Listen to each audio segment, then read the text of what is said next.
Hi friend, how are you? I am so also fine. मैं आशा करता हूँ कि आप सभी लोग अच्छे होंगे, घर पे बैठ के अच्छे से पढ़ाई कर रहे होंगे।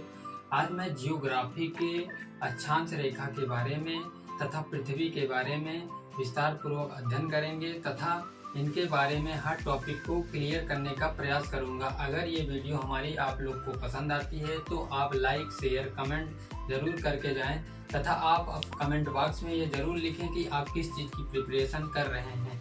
चलिए मैं वीडियो को शुरुआत करता हूँ तथा अंत तक आप लोग लास्ट तक बने रहें। मैं आप लोग को बात करने जा रहा हूँ अक्षांश रेखा की समझ। अक्षांश रेखा क्या होती है, मैं इसको पहले एक पृथ्वी बनाऊंगा, उनके बारे में सारे जोन को समझूंगा, तब उनके बारे में मैं बताऊंगा कैसे कितनी रेखाएं हैं, क्या चीज़ें हैं, सारी चीज़ों को मैं क्लियर करते हुए चलूंगा। तो मैं सर्वप्रथम एक पृथ्वी को बनाते हैं, पृथ्वी जो दीर्घ वृत्ताकार या जियोड बोलते हैं, ठीक, पृथ्वी को। तो मैं इसमें जो यहाँ से बीचों बीच एक लाइन जाती है, इसको क्या बोलते हैं? भूमध्य रेखा या विषुवत रेखा। इसे भूमध्य वृत्त या विषुवत वृत्त भी कहते हैं, क्योंकि ये हमें एक पृथ्वी का एक पार्ट दिख रहा है। जब ये पूरा ऐसे पीछे भी जाएंगे, गोला गोला घूमता हुआ जाएगा। जिस प्रकार हम किसी चीज़ को आप लोग को लेकर के मैं समझाने का प्रयास करता हूँ, जैसे मान लीजिए ये एक अर्का का डिब्बा है, तो मैं जब इस आप लोग जिस तरफ से देख रहे हैं तो सिर्फ इतना दिख रहा है, इतना दिख रहा है, तो मैं इसको रेखा बोलता हूँ। ये पीछे तरफ नहीं दिख रहा है, पीछे तरफ नहीं दिखता है, इसलिए इसे क्या बोलते हैं? विषुवत रेखा। ये जब इसलिए इसे हम विषुवत रेखा या विषुवत वृत्त भी बोल सकते हैं। आप लोगों को ये बात अवश्य समझ आई होगी। तो मैं इसे या भूमध्य विषुवत रेखा या विषुवत वृत्त भी बोल सकते हैं, ठीक। तो इसे विषुवत वृत्त बोलते हैं, विषुवत वृत्त, विषुवत वृत्त बोलते हैं, विषुवत वृत्त या रेखा भी बोलते हैं, ठीक। तो इसके ऊपर जो उत्तरी ध्रुव में एक रेखा खींची जाती है वो कर्क रेखा होती है। कौन सी रेखा होती है? कर्क रेखा। कौन सी रेखा होती है? कर्क रेखा। ये कर्क रेखा होती है। कौन सी रेखा होती है? कर्क रेखा, ठीक। आप लोग साथ ही साथ इनके डिग्रियों का भी अध्ययन करते चलें। इनका डिग्री जो होता है 0 डिग्री पे होता है विषुवत रेखा, 23.5 डिग्री पे ये होता है कर्क रेखा, 23.5 डिग्री कर्क रेखा, नॉर्थ डिग्री, ये नॉर्थ लिख लो। उसके कर्क रेखा के ऊपर एक रेखा होती है, आर्कटिक रेखा होता है। कौन सा रेखा होता है? आर्कटिक रेखा।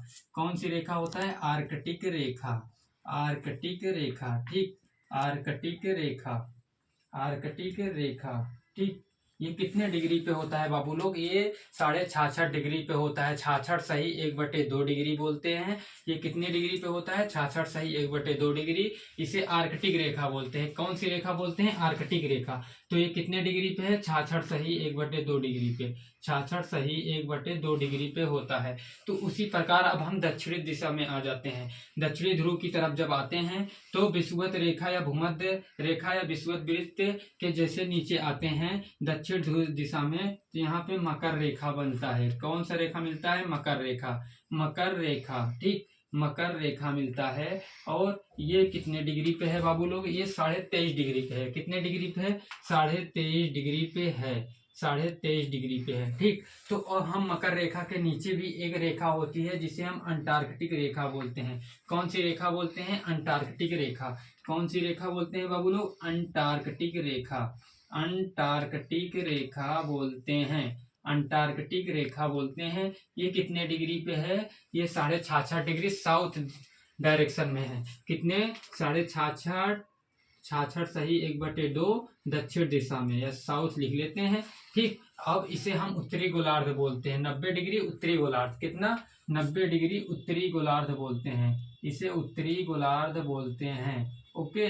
इसे उत्तरी गोलार्ध बोलते हैं, ओके बाबू लोग। उसके बाद यहाँ पे आ जाते हैं तो देखते हैं ये 90 डिग्री दक्षिणी गोलार्ध, ये भी 90 डिग्री उत्तरी गोलार्ध, ये 90 डिग्री दक्षिणी गोलार्ध, 90 डिग्री दक्षिणी गोलार्ध बोलते हैं, दक्षिणी गोलार्ध बोलते हैं। इतना आप लोगों को समझ में आया होगा।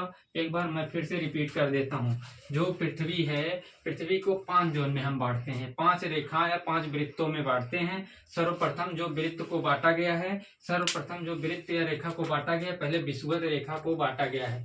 इसे विषुवत रेखा या विषुवत वृत्त बोलते हैं, जो 0 डिग्री पर उपस्थित है, ठीक। उसके ऊपर 23.5 डिग्री, 23.5 डिग्री कर्क रेखा पर उपस्थित है। कर्क रेखा जो 23 सही 1/2 डिग्री पर उपस्थित है। उसके ऊपर जाते हैं तो आर्कटिक रेखा बोलते हैं, या आर्कटिक सर्कल बोलते हैं, या आर्कटिक वृत्त बोलते हैं, जो 66 डिग्री पे उपस्थित है। विषुवत रेखा के नीचे जब दक्षिण दिशा की ओर आते हैं तो मकर रेखा मिलता है। मकर कैसे याद करना है, जैसे ये नॉर्थ है, नॉर्थ को उत्तर, अपने पहले डायरेक्शन को समझ लो। आप जहां पर भी खड़े हैं अपने सर को उत्तर मान लो, अपने सर को उत्तर मान लो, पैर को दक्षिण मान लो। जिस हाथ, जो दाहिने हाथ से लिखता है, जो दाहिने हाथ से लिखता है उस तरफ पूरब मान लो, जो हाथ बचा वो पश्चिम हो गया। तो आप इस तरीके से पहले डायरेक्शन को याद कर लो।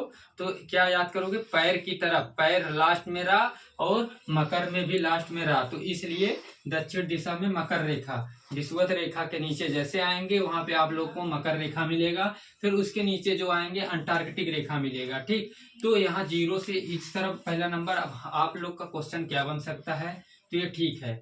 अब हम अक्षांश रेखा की समझ के बारे में बात कर रहे हैं, तो हम अब इसलिए आप लोग को पता है कि जोन कितने जोन में बटा है। अब हम अक्षांश रेखा के बारे में बात करेंगे। अक्षांश रेखा क्या होता है, अक्षांश रेखा का अर्थ क्या होता है, इनमें कितनी रेखाएं होती हैं, इनमें कौन लंबवत रेखाएं होती हैं या काल्पनिक रेखाएं होती हैं, इन सब सारी चीजों के बारे में विस्तार पूर्वक अध्ययन करेंगे। ठीक, तो हम इनमें जो रेखाएं होती हैं आप लोगों को बता दूं। अक्षांश का अर्थ होता है, अक्षांश अक्ष प्लस अंश से मिलकर बना होता है। किससे मिलकर बना होता है, अक्ष प्लस अंश से मिलकर के बना होता है, अक्ष प्लस अंश से मिलकर के बना होता है। थोड़ा सा रुकिए, हम थोड़ा सा काम कर लें। वाला यार,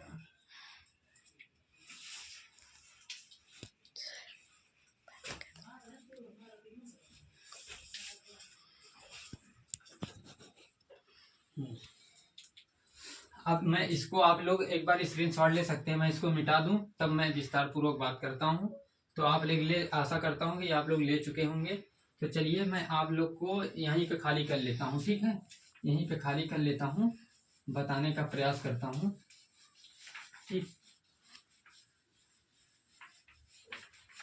तो जो अक्षांश रेखा हो वो अक्ष प्लस अंश से मिलके बना है। ठीक, अक्ष प्लस अंश से मिलके बना है, अक्ष प्लस अंश से मिलके बना है, जिसका अर्थ होता है किसी वस्तु के धुरी पर, किसी वस्तु के धुरी पर, किसी वस्तु के धुरी पर, किसी वस्तु के धुरी पर, धुरी पर, आप इतना जान लीजिए।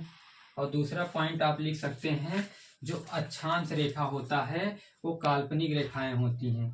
अक्षांश रेखाएं जो होती हैं वह काल्पनिक रेखाएं होती हैं, काल्पनिक रेखाएं होती हैं, काल्पनिक रेखाएं अर्थात यह क्षैतिज रेखाएं होती हैं, काल्पनिक रेखाएं होती हैं तथा यह क्षैतिज रेखाएं होती हैं, क्षैतिज रेखाएं होती हैं।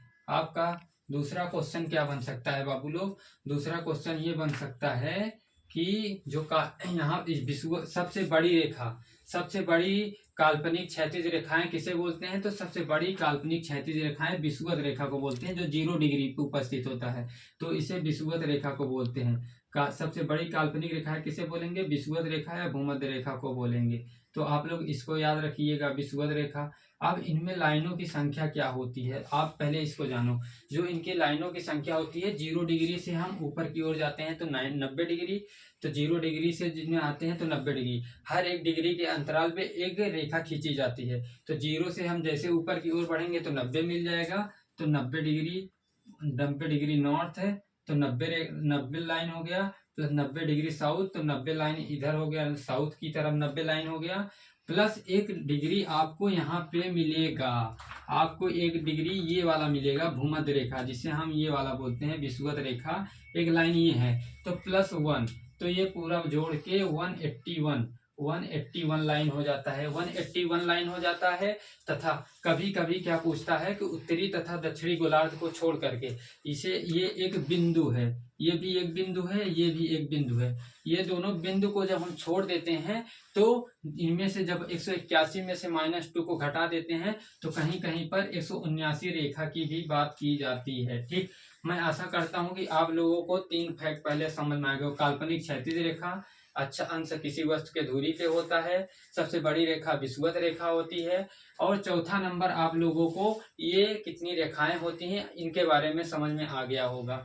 तो अब ये चीज जब समझ में आ गया है तो हम आप लोगों को आज वीडियो को अंत यहीं तक करते हैं तथा अगली वीडियो का इंतजार रहेगा। अगर आप लोग को ये समझ में आया है तो आप लोग लाइक शेयर कमेंट जरूर अवश्य ही करके जाइए। जय हिंद जय भारत।